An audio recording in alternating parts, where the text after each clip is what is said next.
考慮より厚く御礼を申し上げますし、また、ご列席の政権幹部の皆様方にも厚く御礼を申し上げます。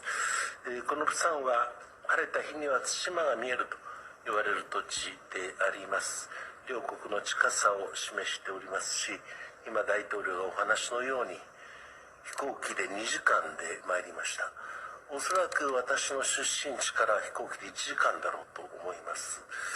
本当に極めて近いこの地域におきまして、大統領先ほどお話のようにソウルでなくて地方都市でやろうということがこういう形で実現しますことを心からありがたく思っております。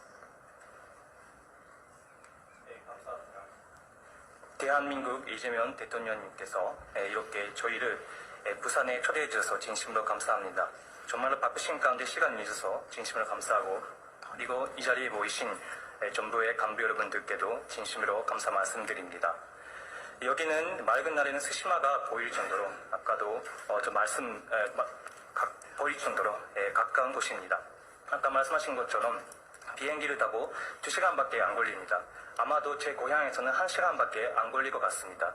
이렇게 아주 가까운 지역에서 대통령께서 말씀하신 것처럼 서울이 아니라 지방에서 정상회담을 가지자고 제안해 주셔서 이렇게 실현하는 것을 진심으로 감사하게 생각합니다. 釜山は朝鮮通信使の日本への出発の地でもありました。朝鮮通信使に象徴されるように人と人との活発な交流に支えられながら、両国が厳しい環境の中で共通の利益を見出し協力を進めていることができるということは何より素晴らしいことだと思っております。今年は国交正常化60年でありまして、朝鮮通信使を偲ぶようなその歴史を象徴するような催しも行われたところであります。多くの人々が朝鮮の素晴らしい文化と、そして日本とのつながりというものに感銘を深くしたところであります。 부산은 조선통신사가 일본으로 출발한 곳이기도 합니다.